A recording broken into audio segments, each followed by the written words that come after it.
Sup, this is episode 28 of WoW, and it's part 1 about hard times. Now first I want to apologize for my inconsistency lately in putting out my WoW videos. There's a lot going on at the moment, and although it's all good and exciting stuff, the downfall is that it's required me to temporarily interrupt the flux of WoW as I make some adjustments to the way I manage my time. Right now it's something I like to call the good times. This is when things seem to be flowing together smoothly and when everything is kind of just working out and life is generally good. The opposite of that, which is what I want to talk about today, is the hard times. This is when it seems to rain and pour all day long and it's just one negative thing after another and you can't seem to catch a break. Throughout our lives there will always be good times and hard times because something is only positive because it's not negative, and something is only negative because it's not positive. They are seemingly opposite or contrary forces that are actually complementary, interdependent, and interconnected with one another. One cannot exist without the other. This is the yin and the yang. So if you are going through some hard times right now, the good news is that there is a silver lining to your dark cloud. You can use this time to figure out things that will be beneficial for your life when you rise again like Phoenix from the ashes, as all ends with beginnings.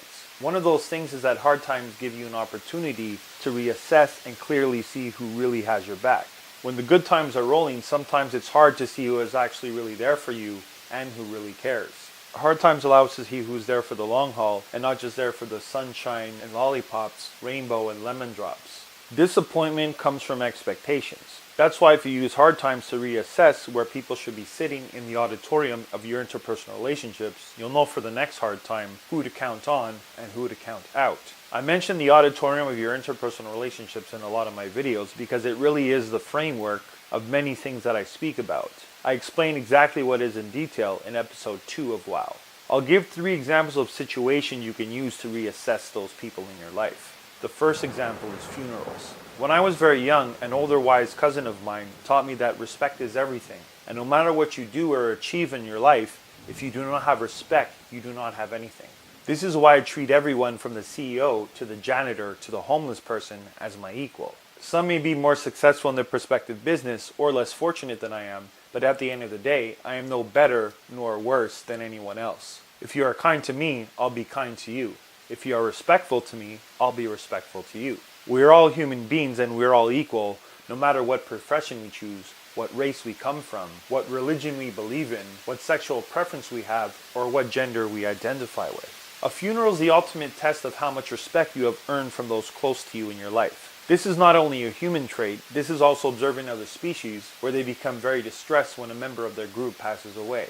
The tricky part is apparently you won't see who will come to your funeral. Fortunately, I haven't died yet, so I can't confirm this to be true, but you really never know. But you can observe how others react when people who are close to them pass away. There was always situations where someone really can't come to a funeral because of prior engagements. But a good rule of thumb is that if you observe someone won't even show up at the absolute worst moment of someone they care about's life, which is the end, then you definitely shouldn't depend on them for whatever temporary shitty situation you're going through in your living life. The second example for reassessment is during a disaster or crisis. As we get older and have more responsibilities and more things to deal with, it really does get harder to make time for those we consider close on the regular. But when the shit hits the fan and you're in an absolute emergency, this is a perfect opportunity to see the difference between those who will be there for you in their free time and those who free their time to be there for you. The third example for reassessment is anything that can be mentally or physically exhausting. This is basically anything that's considered to be not fun and requires anything but chilling and hanging out in an interpersonal relationship. For something that's mentally exhausting, it could be helping a friend figure out where they're going to live in 6 months, or helping them rewrite their CV, or even more complex things like being a shoulder to cry on while they go through a divorce or bankruptcy.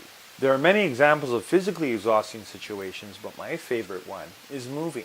Moving really sucks, and while most of the time people will just hire professional movers, a lot of the times it's not in your budget and you have to ask friends if they can come help you out. This is the type of thing where you actually might have friends that are physically incapable of lifting heavy things, or they are legit preoccupied with other things, or you may not have given them sufficient time to fit it into their schedule. Always keep in mind though, there is a very thin line between a reason and an excuse. In any case, interpersonal relationships are about what you can give and not what you can get. So always remember to appreciate and reciprocate whatever you do receive. But if you aren't giving anything at all to a relationship, then definitely don't expect to get anything. So what are your thoughts? What kind of lessons have you learned through your hard times? What type of things do you use to reassess your interpersonal relationships? Let me know in the comments below. Also, if you know someone who'd find this video helpful, feel free to share with them, because sharing is caring. I'll be posting episode 29 next week. I post a new episode every Wednesday, and in the meantime, you can email me at tc@troycarter.com if you have something you want me to talk about, as well as follow me on my social media accounts and subscribing to my YouTube channel so you'll be the first to know when I post something new. Peace.